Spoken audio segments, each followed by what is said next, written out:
وہ متاثر ہو گیا. اب سامنے اپنے بچہ باپ کو تڑپتے ہوئے دیکھ رہا ہے اور بیوی اپنے شوہر کو تڑپتے ہوئے دیکھ رہی ہے, اور اس ڈاکو پہ ہمیں سمجھایا جا رہا ہے کہ کیا کھاؤ.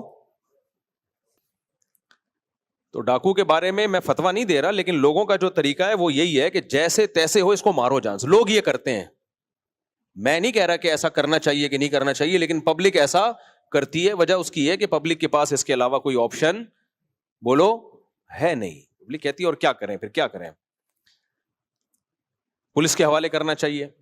تو پولیس کیا کرے گی, پولیس خود مجبور ہے, پولیس اس کو کورٹ میں لے کے جائے گی. کورٹ میں کوئی گواہی دینے کے لیے جاتا ہی نہیں ہے, کیونکہ جو گواہی دینے جائے گا اس کو پتا ہے اگلا نمبر اس کا ہے.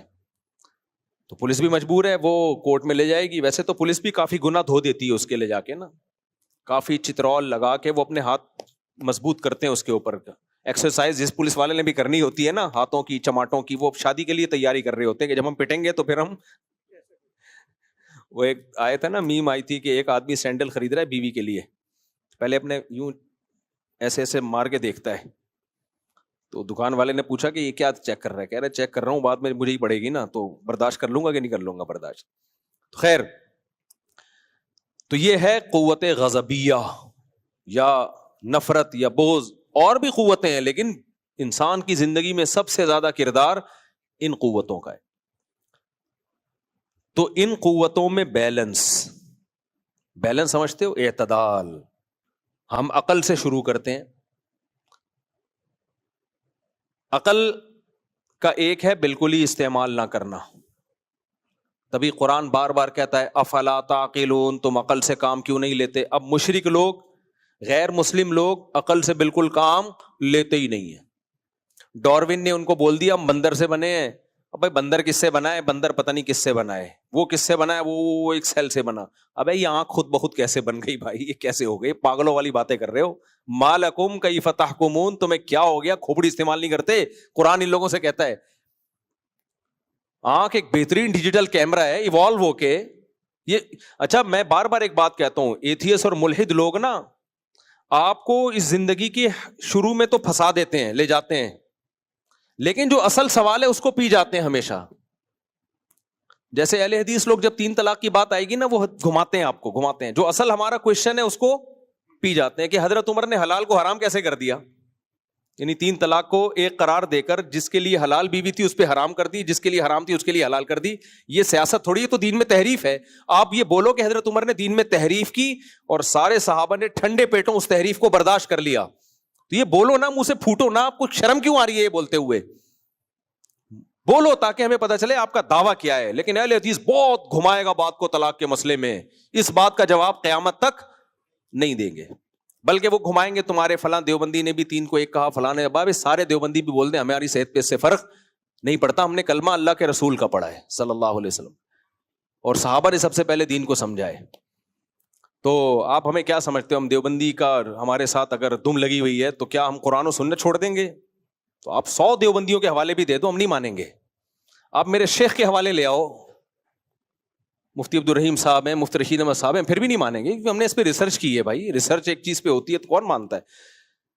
تو گھماتے ہیں باتوں کو, گھماتے ہیں. ایسے ہی ملحد وہ بھی گھماتے ہیں باتوں کو. بدعتی وہ بھی کیا کرتا ہے, بات کو گھماتا ہے. آج ایک صاحب آئے, وہ کہنے لگے کہ میں نہیں مانتا صحابہ کو, اس طرح کی کوئی بات کر رہے تھے. تو میں نے کہا کہ آپ کے صحابہ کے نام ماننے سے پتہ ہے ہوگا کیا؟ آپ بولو میں قرآن کو نہیں مانتا, سیدھا سیدھا. یہ تکلف کرنے کی ضرورت نہیں ہے کہ میں مسلمان ہوں اور میں صحابہ کو نہیں مانتا. کہہ رہے ہیں کیوں بھائی؟ میں نے کہا بھائی یہ قرآن ہمیں پہنچا کہاں سے ہے؟ صحابہ سے پہنچا ہے. اور کس نے پہنچایا ہے؟ یہ ایک جم غفیر ہے. اگر ہم کہیں 2-4 افراد نے پہنچایا ہے تو 2-4 افراد کا پہنچایا ہوا تو مشکوک ہوتا ہے, اس پہ تو پھر کیسے آپ کو اطمینان ہوگا؟ 2-4 آدمیوں کی خبر پہ 100% یقین تھوڑی ہو سکتا ہے.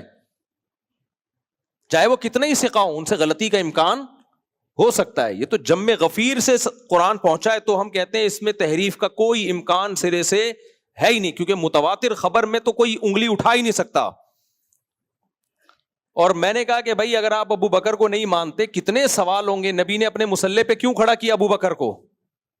اتنے سارے سوالات ہیں, لیکن باطل کیا کرے گا, وہ ہمیشہ بڑے بڑے سوالات کو پی جائے گا اور الٹا آپ پہ اعتراضات, چھوٹے چھوٹے اعتراضات کرنا شروع کر دے گا. باغ فدق یہ ہو گیا تھا اور یہ ہو گیا تھا اور وراثت نہیں ملی تھی, اور یہ باتیں گھما گھما کے کہاں لائے گا, اب انہی باتوں میں لائے گا. تبھی یہ خوب سمجھ لو, جب بھی کسی باطل سے بات ہونا اس کے سوالات کا جواب نہ دیا کرو.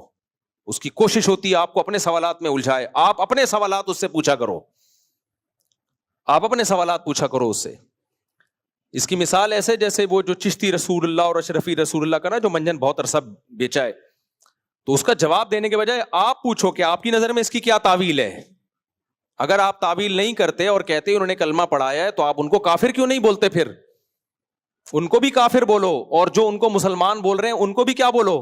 کافر بولو. پھر آپ تحریک چلاؤ, جیسے ختم نبوت کے لیے علماء نے تحریک چلائی, کورٹ سے قانون پاس کروایا کہ مرزا غلام احمد بھی کافر اور جو اس کو مسلمان مانے وہ بھی کافر. پھر آپ ایسی تحریک چلاؤ کہ جو مانتے ہیں کہ معین الدین چشتی نے کلمہ پڑھایا, اشرف علی رسول اللہ نے کلمہ پڑھایا, اور ان کو پھر بھی مسلمان بھی کہتے ہیں اور ان کو فالو بھی کرتے ہیں, تو یہ سارے دائرے اسلام سے کیا ہیں؟ خارج ہیں. تو باطل کے سوالات کا جواب دو گے نا, وہ تو ہمیشہ وہ آپ کو ڈیفینس میں لے کر آئے گا.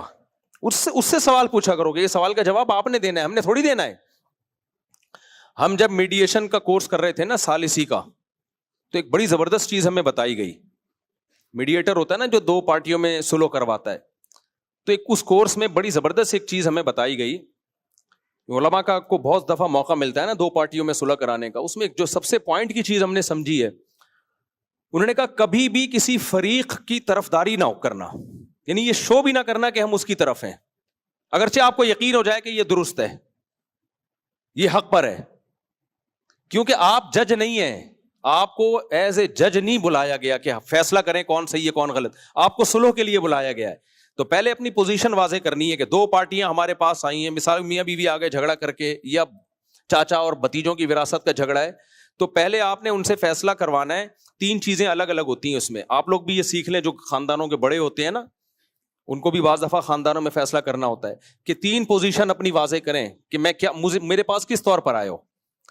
یا تو مجھے جج بنا کے آئے ہو کہ میں فیصلہ کروں گا, یا مجھ سے مفتی کے طور پہ پوچھنے آئے ہو کہ شریعت کا حکم بتا دوں, یا مجھ سے سلو کروانے آئے ہو. سمجھ رہے ہو بات کو کہ نہیں سمجھ رہے؟ یہ تینوں چیزیں کیا ہیں بولو؟ الگ الگ ہیں.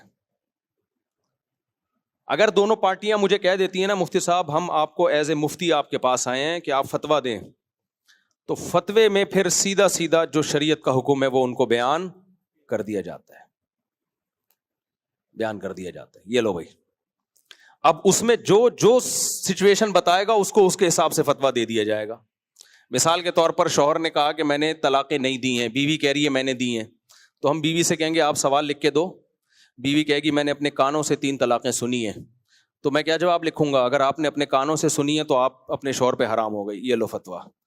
وہ کہے گا میں نے تو نہیں دی, ہم کہیں گے فتویٰ لکھ کے. وہ کہہ رہے اللہ کی قسم میں نے نہیں دی ہے, ہم کہیں گے اگر آپ نے واقعی نہیں دی ہے تو یہ آپ کی بیوی ہے, یہ لو فتویٰ. ٹھیک ہے نا؟ فتویٰ کیا ہے؟ جو سوال ہے اس کے حساب سے شریعت کا حکم بولو بتا دیا اس کو. تو میں ان سے پہلے پوچھتا ہوں بھائی آپ مجھے میری پوزیشن کیا ہے؟ ایز اے مفتی آئے ہو؟ اچھا وراثت میں جھگڑے چل رہے ہوتے ہیں تو وہ آتے ہیں میرے پاس, میں کہتا ہوں بھائی ایز اے مفتی تو یہ وراثت کا یہ مسئلہ ہے, ابا کا اتنا حصہ, اماں کا اتنا حصہ, فلانے کا اتنا حصہ, ڈمکانے کا اتنا حصہ. اب وہ کہتے ہیں ہم نے بہن کا حصہ دے دیا ہے, ایک مثال دے رہا ہوں, اور یہ مکر گئی ہے کہ نہیں دیا. تو میں کہتا ہوں فتویٰ چاہیے, تو فتویٰ یہ ہے کہ بھائی اگر گواہ ہیں تو ٹھیک ہے, نہیں ہے تو وغیرہ وغیرہ, اس طرح کر کے جو بھی فتویٰ ہے, اور اس کو بتا دیا کہ اگر آپ نے دے دیا ہے تو قیامت کے دن آپ, یعنی جھوٹ بول رہی ہے نا, اگر وراثت لے کے مکر گئی ہے تو آپ مجرم ہوگی. جو بھی اس کے حساب سے شریعت کا حکم ہے جس کو کہتے ہیں دیانت, کہ آخرت کے حساب سے یہ بنتا ہے اس میں. اگر وہ کہتے ہیں کہ نہیں آپ جج کے طور پر, تو پھر ہم اس سے گواہ مطالبہ کرتے ہیں.